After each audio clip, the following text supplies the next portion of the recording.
The Varaki delegation arrived on the 10th day after the crash with ships that gleamed like silver blades cutting through the black void of spacey Yuna. Stood in the station's main docking bay with the cubs pressed close around her, and she felt Torvak's hand grip her own with strength that bordered on painful. The delegation's leader was a massive female named Vorath Prime, who wore the ceremonial armor of the Varaki High Council, and her golden eyes swept across the gathered coalition personnel with an expression that could have frozen starlight. "We have come for the children," she announced in a voice that rumbled like distant thunder. "They will be returned to their homeworld and placed with families who can provide proper care." Commander Vorath stepped forward to greet her with the formal clicking of mandibles that indicated respect between equals. "The children are healthy and recovered from their ordeal," he reported, while gesturing toward where Yuna stood with the cubs. "Cadet Park has been instrumental in their survival and their emotional healing." Vorath Prime's eyes found Yuna across the crowded docking bay, and something flickered in their golden depths that might have been curiosity or judgment or both. She strode toward the human cadet with steps that made the metal floor ring beneath her clawed feet, and the cubs pressed even closer to Yuna as the imposing figure approached. "You are the one who entered the transport alone," Vorath Prime said while looking down at Yuna from her towering height. "You are the one who wept before our children and showed them your heart without shame." Yuna met her gaze without flinching despite the fear that coiled in her stomach. "I did what needed to be done," she replied with her voice steady through sheer force of will. They were frightened and grieving and alone, and they needed someone to show them that not all strangers are enemies. Vorath Prime studied her for a long moment that stretched into uncomfortable silence.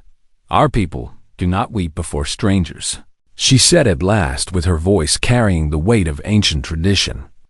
"We consider such displays to be weakness unbecoming of warriors." Torvak's grip on Yuna's hand tightened with protective fury. "She is not weak," he declared with his rough voice ringing across the docking bay. "She is the strongest person I have ever known. And she showed us that tears can be weapons too."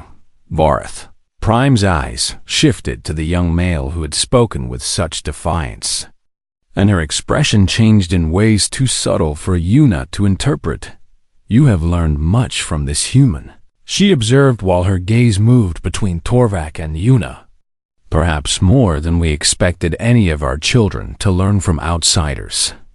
She turned to address the entire docking bay with her arms spread wide in a gesture of formal proclamation. "The Varaki do not acknowledge debts easily," she announced, with her voice carrying to every corner of the vast space. "We are a proud people who built our civilization on strength and independence, and we do not bow to those who offer help we did not request." Yuna felt her heart sink at these words that seemed to promise rejection of everything she had given to these children, but Vorath Prime was not finished speaking, and yet she continued with her golden eyes finding Yuna once more. "There are times when pride must yield to truth, and the truth is that this human saved 7 children of our blood through means we would never have thought to employ." She moved to stand directly before Yuna with her towering form blocking out the light from the docking bay's massive windows. "Cadet Yuna Park of Earth," she said in a voice that had softened to something almost gentle. "The Varaki High Council formally acknowledges the debt we owe to you and your actions." She reached up to unclasp something from her own armor, a medallion of silver and gold that caught the light and threw reflections dancing across the walls. "This is the mark of Shieldkin," she explained, while holding the medallion where Yuna could see its intricate design. "It is given only to those who have protected Varaki children without bond of blood or obligation of duty." She placed the medallion around Yuna's neck with surprising gentleness. "You are now family to all Varaki," Vorath Prime declared with formal gravity. "Our homes are your homes. Our resources are your resources, and any who harm you will answer to the full might of our people." Yuna touched the medallion with trembling fingers, while tears she could not control spilled down her cheeks. "I did not do it for honor or reward," she managed to say through the emotion clogging her throat. "I did it because they needed me, and I could not walk away from children in pain. That is precisely why you deserve this honor." Vorath Prime replied with something like warmth entering her golden eyes. True Shieldkin do not seek recognition for their actions. They simply act because their hearts demand nothing less. She turned to the cubs who still clung to Yuna with desperate intensity. "Children," she said in a voice that had become almost maternal, "it is time to return home." Karath let out a cry of protest and buried her face against Yuna's chest.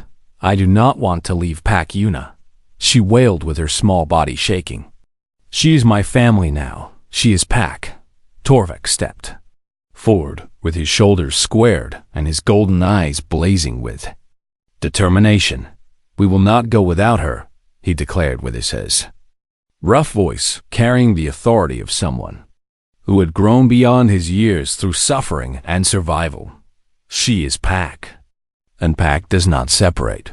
Vorath Prime studied the young male with an expression that shifted between irritation and respect. "Your Pack Yuna has duties here," she pointed out with careful patience. "She is a cadet in the Coalition military, and she cannot simply abandon her obligations to follow you home. Then we will stay here with her," Torvik countered without hesitation. "We will wait until she finishes her training, and then we will take her home with us." The docking bay fell silent as everyone present absorbed the implications of what the young Viraki had proposed. Lieutenant Daleth stepped forward with silver features arranged in thoughtful consideration. "There is precedent for exchange programs between Coalition species," he offered while looking between Vorath Prime and Commander Vorath. Young Viraki could remain on the station as cultural ambassadors while Cadet Park completes her training. Commander Vorath's mandibles clicked in what might have been surprise or approval. It would be unprecedented, he admitted while his compound eyes studied the cubs clustered around their human protector. But these circumstances have been unprecedented from the beginning. Vorath Prime remained silent for a long moment while the cubs watched her with hope burning in their golden eyes. "You would truly wish to stay in this place, rather than return to your homeworld?" she asked, them with genuine curiosity coloring her deep voice. "Our homeworld is wherever Pack Yuna is," Torvik answered with absolute certainty. "She is our home now." Karath nodded vigorously while the other cubs added their voices in agreement. Vorath Prime turned to Yuna with an expression that had finally become readable. It was respect mixed with wonder at the bond this small human had forged with children of her proud and suspicious people. "It seems you have claimed these cubs as surely as they have claimed you," she observed with something like amusement, softening her warrior's features. "The Viraki High Council will approve the arrangement if you are willing to accept responsibility for their care during your remaining time here." Yuna looked down at the faces surrounding her. Torvik with his torn ears and fierce protective instincts, Karath with her soft eyes and gentle spirit, and the 5 others who had become as familiar to her as her own reflection. "Yes," she said with her voice breaking on the simple word. "Yes, I accept."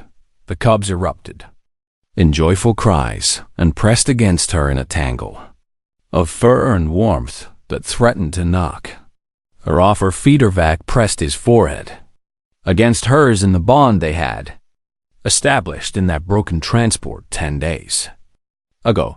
"Pack stays together," he said with his rough voice carrying happiness. She had not heard from him before. "Pack stays together." Yuna agreed while her arms wrapped around her impossible family. Later that evening, after the delegation had departed and the excitement had faded into quiet contentment, Yuna sat in her barracks with Kureth asleep in her lap, and the other cubs sprawled across every available surface. Her unit members watched from their bunks with expressions she could not quite read. "You know your life is never going to be normal again," one of them observed with something between sympathy and amusement. Yuna looked down at Kureth's peaceful face and then at Torvak, who had positioned himself by the door like a guardian, watching over his pack.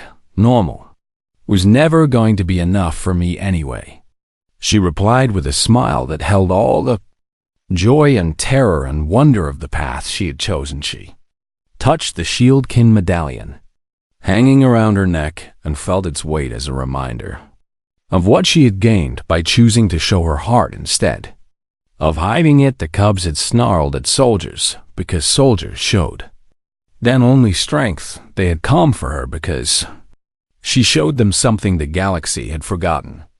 Was strength at all, she showed them love.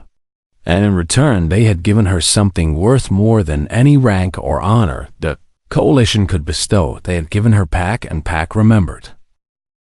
The smallest cub opened her eyes 3 days after the surgery that saved her life. Yuna was there when it happened because she had not left the medical wing since Kureth was moved from the transport wreckage to a proper recovery room. The other cubs had taken shifts, sleeping in piles around Yuna's chair, but Torvak had remained awake beside his sister's bed for every hour of those 3 long days.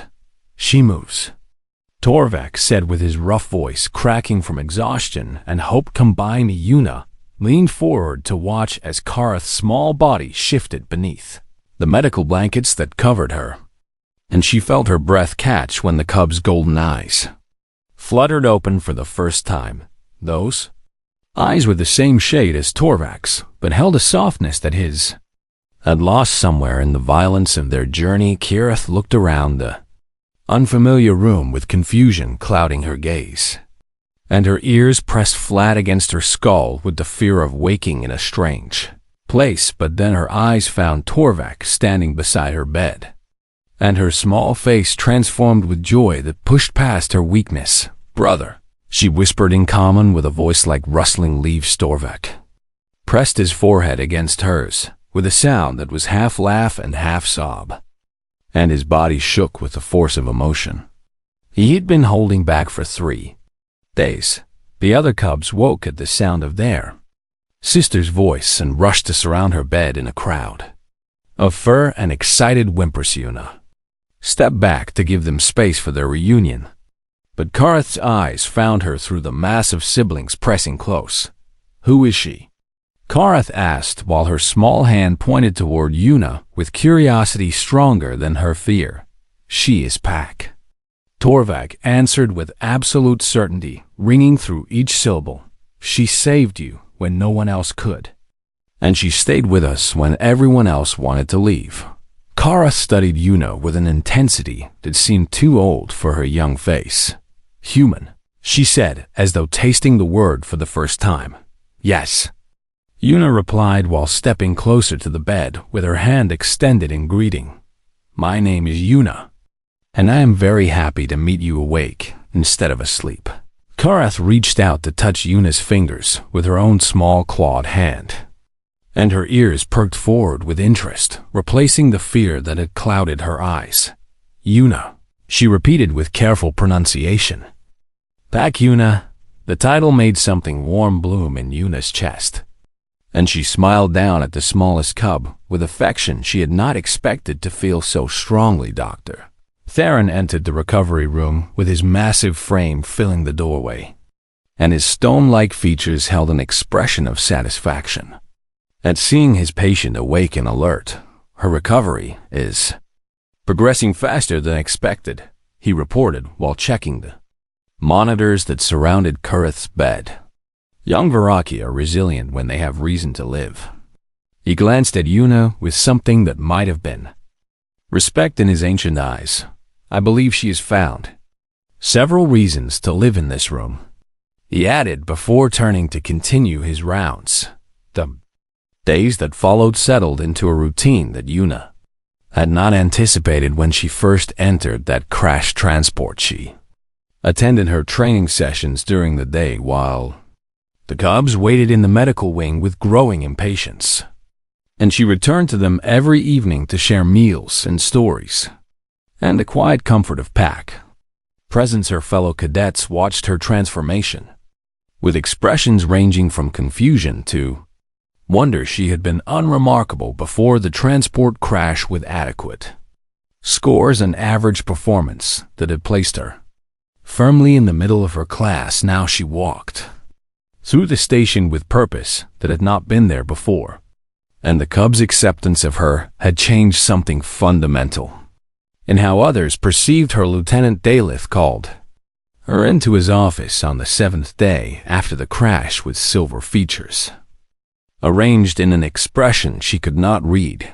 "Commander Vorath has submitted a report to Coalition High Command," he informed her while gesturing for her to sit in the chair across from his desk.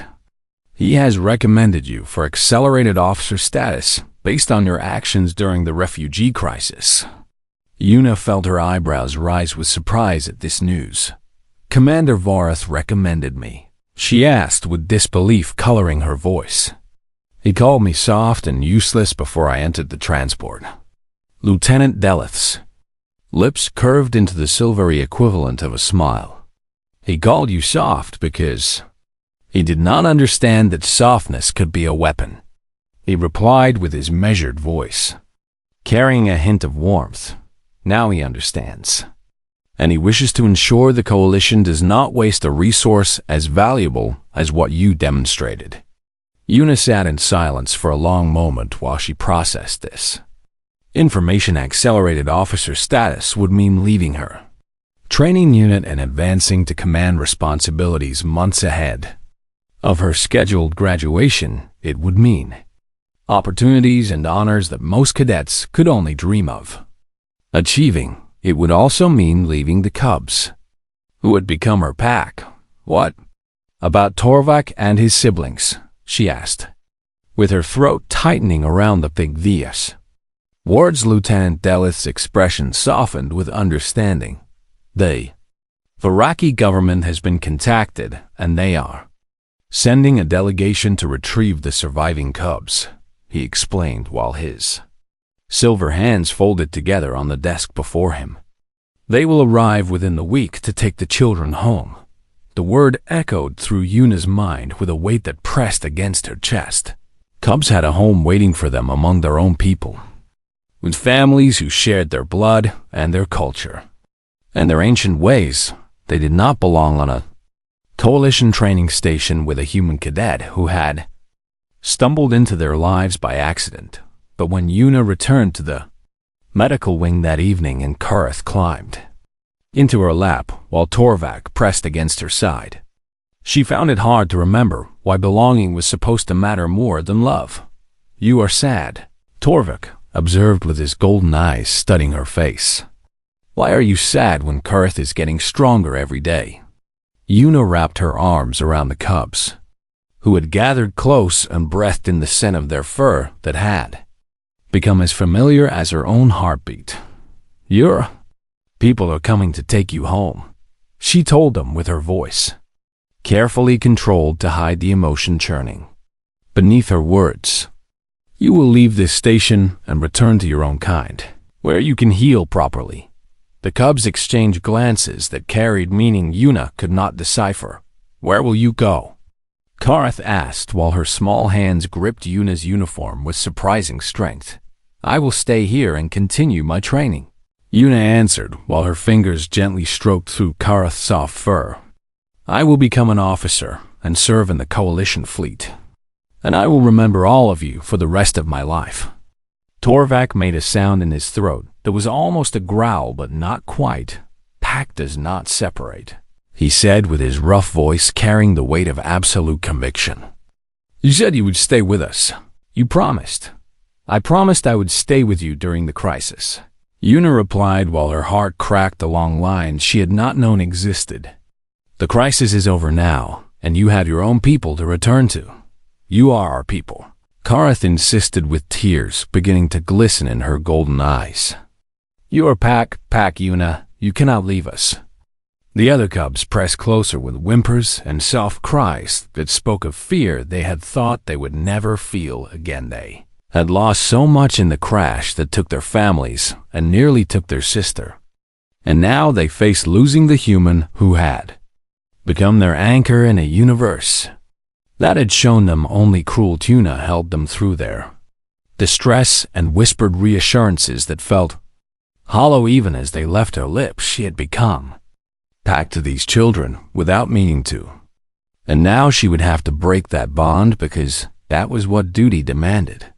But somewhere deep inside her heart, a voice whispered that duty was not the only thing that mattered. Pack mattered too. And Pack did not separate Una. Stayed in the medical wing long after the cubs had cried themselves to sleep. And she watched their peaceful faces in the dim light while questions without answers circled through her exhausted mind. What did she owe to these children who had chosen her as family? What did she owe to herself and the dream she had carried since childhood? What did she owe to the galaxy that had given her this impossible situation and expected her to find a way through it? The answers would not come. And eventually, Una let herself drift into sleep with Kareth curled in her lap and Torvak's head resting against her shoulder. She dreamed of wolves running through starlit forests with a human girl keeping pace beside them. And in the dream she was not afraid. She was home. The medical team arrived within minutes, but their entrance nearly destroyed everything Una had built. The cubs reacted to the new arrivals with immediate hostility, forming a defensive ring around Una and their wounded sister with snarls ripping from their throats like warnings of violence to come. "Stop," Una commanded with her hand raised toward the approaching doctors. "Do not come any closer until I tell you it is safe." The lead physician was a monument named Theron, whose massive frame filled the torn opening of the transport hull, and his deep voice rumbled with frustration at being halted. "The cub will die if we do not operate immediately," he protested while gesturing toward the small, motionless form. "Every second of delay reduces her chances of survival, and she will definitely die if you force your way in and trigger a defensive response from her siblings." Una replied with steel entering her voice despite her exhaustion. "Give me time to prepare them." She turned back to the large male who had become her bridge to the others, and she placed both hands on either side of his face to focus his attention completely on her. "Torvak," she said, using the name she had silently given him in her mind. "Your sister needs these doctors to make her better, but they cannot help her if you attack them when they try." The male she called Torvak stared at her with golden eyes that swirled with conflict and fear. "Strangers hurt," he managed to say in his broken common, with each word clearly costing him tremendous effort. "Strangers always hurt." Una felt her heart break at the pain contained in those simple words. "Not all strangers," she whispered while holding his gaze with unwavering certainty. "I was a stranger when I came in here, but I did not hurt you." Torvak considered this truth for a long moment, while his siblings watched their exchange with ears perked forward in attention. "These doctors want to save your sister."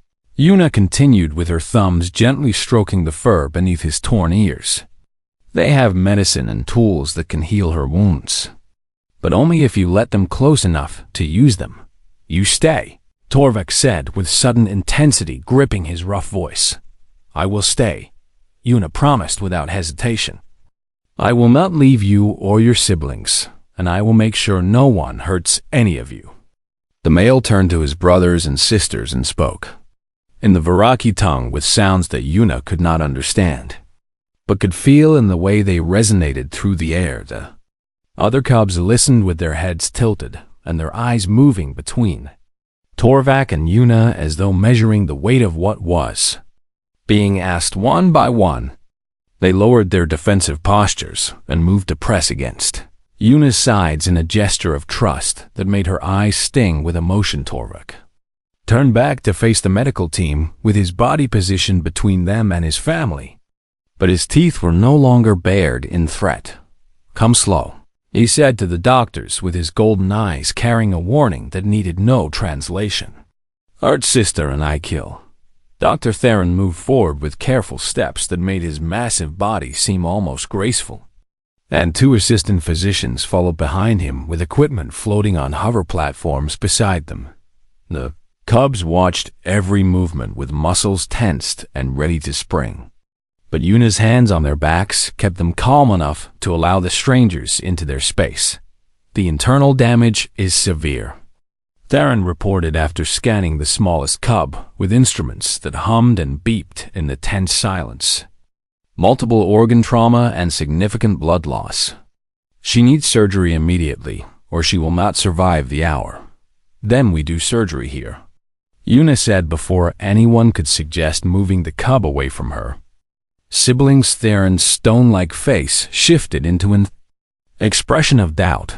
"Surgery in these conditions is extremely risky," he objected while gesturing at the debris-strewn interior of the crashed transport. "The medical bay has proper sterile environments and better equipment. The medical bay does not have her family," Yuna countered while pulling the cubs closer to her sides. "They will not let her be taken away from them. And trying to separate them will only cause more harm." She looked at Torvak, who watched the exchange with understanding dawning in his golden eyes. "Would you let her go to the medical bay alone?" she asked him directly. "No," Torvak answered with absolute certainty, ringing through that single syllable. "We stay together, all of us, always." Dr. Theron exhaled heavily through his massive nostrils and exchanged glances with his assistants before nodding with reluctant acceptance.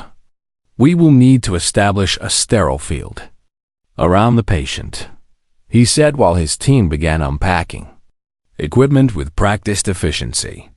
"Everyone must remain outside the barrier once it is activated." The next hour was the longest of Yuna's life. She sat with the cubs pressed against her, while a shimmering barrier of light surrounded their wounded sister and the medical team worked with instruments that moved too fast for her eyes to follow. Torvak never looked away from the surgery taking place just a few feet from where he sat, and his body vibrated with tension that Yuna could feel through the contact between them. The other cubs buried their faces against her uniform and whimpered softly with fear they could no longer contain. And Yuna whispered reassurances to them, even though she had no way of knowing if those reassurances were true. Her heart stopped, one of the assistant physicians announced suddenly. With alarm sharpening her voice, Torvak surged forward with a howl of anguish that echoed through the transport, like the cry of a soul being torn apart. Yuna caught him before he could breach the sterile barrier. Wrapping her arms around his thrashing body and holding on with strength she did not know she possessed. "Let them work," she begged while struggling to keep him contained. "They can bring her back, but only if you let them work, sister," Torvak wailed in a voice that had abandoned all pretense of control. "Sister, no. Sister." The other cubs added their voices to his in a chorus of grief that made Yuna's heart feel like it was being squeezed by invisible hands, but she held on through all of it, refusing to let go even as Torvak's claws raked against her arms and left trails of red against her skin. Dr. Theron's massive hands moved with precision that seemed impossible for someone of his size, and the instruments around him danced in patterns too complex for anyone without medical training to understand. "Cardiac rhythm restored," the assistant physician announced with relief flooding her voice. "She is stable. Repeat. She is stable." Torvak went limp in Yuna's arms with a sound that was half sob and half prayer of gratitude. The other cubs collapsed against each other in a pile of trembling fur and exhausted limbs, and the transport fell silent except for the steady beeping of medical monitors that sang a song of survival. The surgery was successful, Dr. Theron reported while stepping back from the sterile barrier, with weariness evident in every line of his stone-like body. She will need extensive recovery time, but she will live. Yuna felt tears streaming down her face for the second time that day. But these tears carried joy rather than sorrow. "Did you hear that?" she whispered to Torvak, while her arms remained wrapped around his shaking form. "Your sister is going to be okay." Torvak turned in her embrace to face her with golden eyes that overflowed with emotion too vast for words. He pressed his forehead against hers in a gesture that felt ancient and sacred. And when he spoke, his voice carried the weight of a vow being made. "You are Pack now," he said, with each word chosen with deliberate care. "You saved sister. You stayed with us. You are Pack." Yuna closed her eyes and let his words wash over her like warm water, soothing wounds she had not known she carried. Pack. She agreed while her forehead remained pressed against his in the bond he had offered. The other cubs gathered around them and added their own voices to the declaration. "Pack," they said together in a chorus that transformed the broken transport from a place of tragedy into a place where something new had been born in the observation room. Commander Vorath stood in silence with his compound, eyes fixed on the display screen showing a human cadet surrounded by Viraki. Cubs Lieutenant Daleth stepped up beside him with silver features softened by something that might have been wonder. "I have served in the coalition military for 300 years, Vara said in a voice barely above a whisper, "and I have never seen anything like what I witnessed today." He turned to face Daleth with his mandibles held in an expression of grudging respect. The human did not just save those cubs. He continued with weight pressing down on each word. She became one of them in a way that should not have been possible. Daleth nodded slowly, while his eyes remained on the screen where Yuna sat surrounded by her new family. "Perhaps that is what humans carry inside them," he suggested with thoughtfulness coloring his measured voice. "The ability to become whatever they need to become for those they choose to love." The distress signal cut through the training station. Like a scream in the night, Cadet Yuna Park stood at attention with her unit when the alarms began their wailing cry across the corridors of Coalition Station Meridian. And she watched as senior officers rushed past them with faces marked by urgent concern. "Refugee transport incoming," Lieutenant Daleth announced to the assembled cadets, his silver Silvari features reflecting the red emergency lights that painted the walls in colors of warning. "All non-essential personnel are to remain at stations until further notice." Yuna exchanged glances with her fellow cadets, a mix of species from across the known galaxy who had trained together for 8 standard months. And she felt the familiar tension that came with any emergency situation. The transport crashed hard. Everyone on the station felt the impact shudder through the metal floors beneath their feet. And Yuna gripped the wall to steady herself as the lights flickered once before emergency power restored their harsh glow within minutes. Word spread through the station like fire through dry grass. The transport had carried Viraki, refugees fleeing from a border conflict in their home system.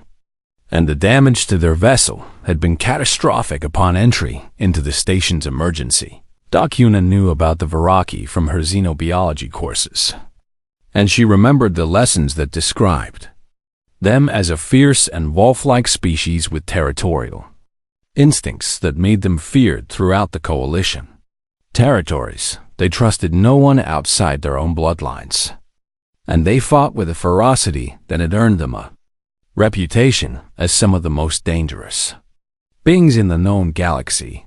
"Casualties are severe," a passing medical officer reported to Lieutenant Daleth as he hurried toward the crash site. "Adult survivors are critical and fading fast. But we have a situation with the young ones." The young one Azuna felt something twist in her chest at those words, a feeling she could not name but could not ignore. Unit remained at their station for another hour before Lieutenant Daleth returned with exhaustion written across his elegant features. and he gathered them together with a gesture that carried the weight of bad news. The adult Viraki have died from their injuries, he said in a voice that held no emotion but somehow conveyed great sorrow. 7 cubs survive in the wreckage, but they will not allow anyone to approach them. Why not sedate them and extract them by force? Asked Cadet Rexus. A young Kethri, whose insectoid features clicked with confusion at the delay, Lieutenant Daleth shook his head slowly from side to side in the human gesture. He had learned from his time serving alongside Earth's representatives, Viraki physiology makes sedation extremely dangerous for their young, he explained with careful precision. The stress alone could trigger cardiac failure in cubs of their age, and we cannot risk killing the very children we are trying to save. The hours crawled past like wounded creatures dragging themselves toward shelter. Yuna heard reports filtering through the station's communication channels about the ongoing crisis in the crashed transport, and each report painted a picture more desperate than the last coalition. Soldiers had attempted to reach the cubs multiple times, and each attempt had ended in failure marked by blood and torn uniforms. The Kethri had tried first with their clicking language of calm commands, but the cubs had attacked with claws and teeth that found the gaps in their chitinous armor. Monumentals had tried next with their massive presence meant to intimidate the cubs into submission. But the small Viraki had only grown more frenzied in their defensive fury. The Silvari had tried with their gifts of diplomatic speech and soothing pheromones, but the cubs had rejected their every approach with snarls that echoed through the broken hull. Commander Vorath arrived at the training station to address the situation personally, and his reputation preceded him like a shadow that made even senior officers stand straighter in his presence. Was Kethri an ancient by his species standards, with battle scars across his carapace that told stories of 100 conflicts survived through ruthless efficiency. The cubs are feral with grief and fear, Commander Vorath declared to the assembled officers and cadets who had gathered to hear his assessment. They will die of dehydration before they allow anyone to help them, and we must accept this unfortunate reality. Yuna stepped forward before she could stop herself, and she felt every eye in the room turn toward her small human form. Permission to try. Commander, she said in a voice that surprised. Her witted steadiness silence fell across the gathering like a blanket smothering all sound. Commander Vorath's compound eyes focused on her with an expression that might have been amusement or contempt, and his mandibles clicked in the Kethri equivalent of a dismissive laugh.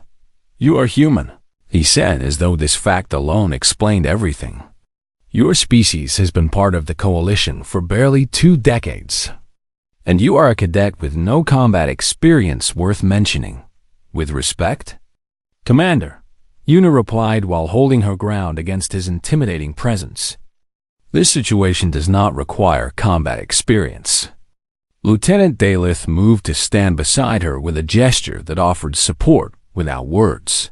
The human cadet raises a valid point, he said in his measured Silvari tone. We have tried soldiers and diplomats and medical officers, but perhaps we have been approaching this problem with the wrong tools entirely. Commander Vorath considered this for a long moment that stretched like elastic pulled to its breaking point. Very well, he said at last with a clicking sound that indicated reluctant permission. Let the human try and fail so that we may proceed with more practical solutions. Yuna walked toward the crashed transport with her heart beating so hard she could feel it in her throat. And she passed through corridors filled with station personnel, who watched her with expressions ranging from curiosity to pity. The transport's hull had torn open like paper in the crash, and the emergency lights inside cast everything in shades of red that reminded her of blood and danger. She paused at the entrance to remove her uniform jacket and strip away her rank insignia, and she took a deep breath that filled her lungs with air that tasted of smoke and fear. The cubs were huddled in the center of the wreckage, surrounded by debris and the bodies of adults who had died protecting them. and their eyes reflected the emergency lights like tiny stars burning with fury and terror. The largest cub was a male with torn ears that spoke of the violence he had already survived, and he positioned himself at the front of the group with his teeth bared in warning. Behind him, the other 6 cubs formed protective circle around something Yuna could not quite see from her position at the entrance. She took 1 step forward, and the large male lunged at her with claws extended and a snarl tearing from his throat. Yuna did not retreat. She stood her ground and let him see that she meant no harm. And when he stopped just short of striking her, she saw something in his golden eyes that made everything suddenly clear. The cubs were not simply being aggressive out of fear or grief. They were protecting Semi, and Yuna shifted her position slightly to see past the defensive formation, and her breath caught in her chest at what she discovered. The smallest cub lay motionless at the center of the circle with fur matted by blood and chest barely rising with each shallow breath she took. The others had been fighting so hard because they were trying to save their wounded sister, and they would die before they let anyone take her from them. Yuna understood then what she needed to do, and she knew it would require her to show these frightened children something that soldiers and diplomats had never thought to offer. She would show them her own grief and her own fear and her own desperate need to help, and she would trust that they would recognize the truth in her heart. The wreckage smelled of burnt metal and something deeper that Yuna recognized as the scent of loss itself. She stood just inside the torn hull of the transport with the 7 Viraki cubs watching her every movement, and the largest male maintained his position between her and his siblings with teeth that gleamed like weapons. In the red emergency light, hours had passed since the crash, and the cubs had not eaten or drunk anything since their world had shattered around them, and Yuna could see the exhaustion in their trembling limbs even as they refused to lower their guard. The drone hovering near the ceiling transmitted everything back to the observation room where Commander Vorath and Lieutenant Daleth watched alongside dozens of station personnel, and Yuna tried to ignore the weight of their attention pressing down upon her shoulders. She took another slow step forward, and the large male snarled with renewed fury. His voice echoed through the broken transport like thunder trapped in a metal box, and his siblings added their own growls to create a chorus of warning that would have sent most beings running for safety. Yuna did not run. She lowered herself slowly to the ground until she sat on the cold metal floor with her legs crossed beneath her, and she made herself as small and unthreatening as she possibly could. Cubs watched her with confusion mixing into their fear and anger, and the large male cocked his head to one side as though trying to understand this strange behavior from a predator species in the observation room. Commander Vorath clicked his mandibles with impatience. "What is she doing?" he demanded of Lieutenant Daleth, who stood beside him with silver features drawn tight with concentration. "She sits there like prey waiting to be consumed." Lieutenant Daleth did not answer because he had no answer to give. Yuna closed her eyes and thought about the cubs huddled before her with their wounded sister lying so still at the center of their protective circle. She thought about what they must have experienced when their transport was damaged and their journey became a nightmare of fire and screaming metal. She thought about the adults who had died trying to protect them, and the terror of being alone in a universe that had suddenly become hostile and strange. And then Yuna began to cry. The tears came without warning or permission, streaming down her cheeks in silver trails that caught the red light and transformed it into something almost beautiful. She did not try to hide her weeping or control it in any way, and she let the cubs see every drop that fell from her eyes to splash against the metal floor beneath her. The snarling stopped. The large male stared at her with an expression that had shifted from aggression to something approaching wonder. And his siblings pressed closer together as they watched this impossible sight.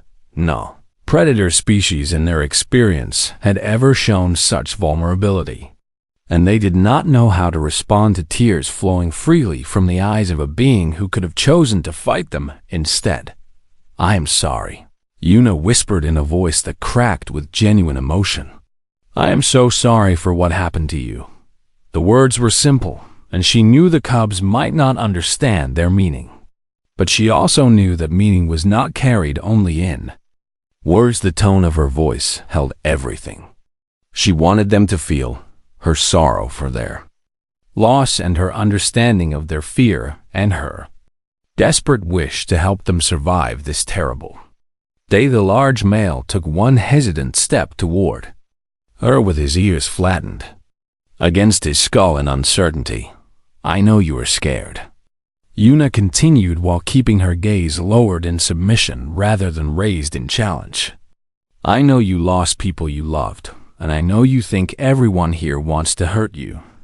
Another step brought the male closer, and Yuna could smell him now with the sharp scent of young fur mixed with smoke and blood. "But I do not want to hurt you," she said as more tears fell to join the others on the cold floor.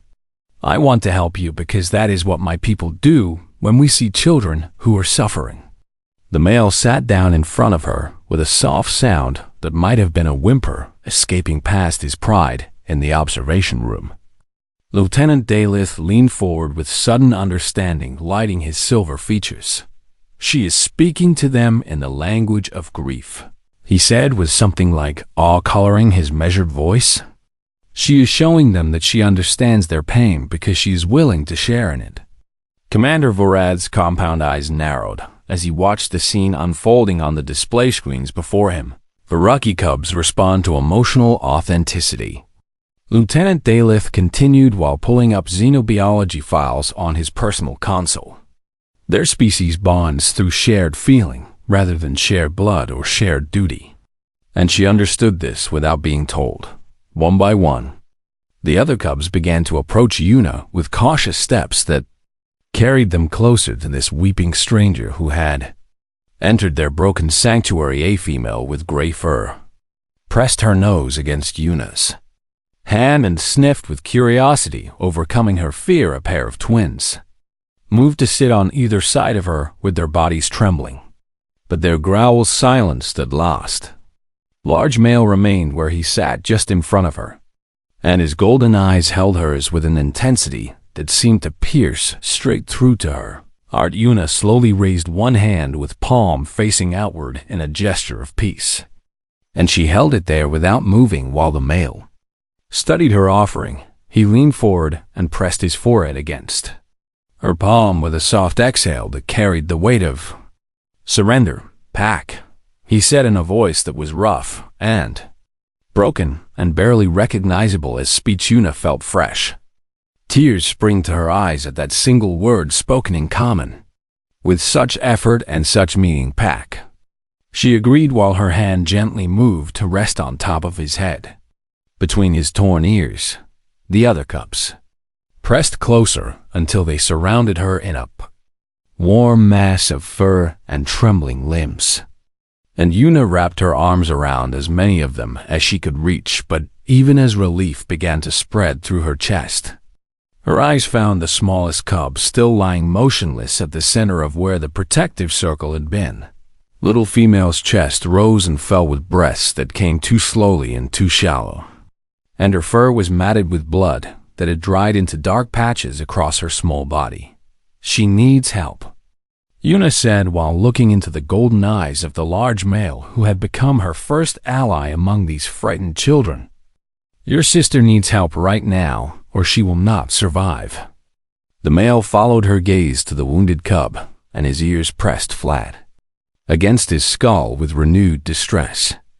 He understood what Yuna was asking, and she could see the war playing out behind his eyes, the instinct to protect his sister from all outsiders fighting against the terrible knowledge that protection alone could not save her. "Please," Yuna whispered while reaching out to touch his face with gentle fingers. "Let me help her."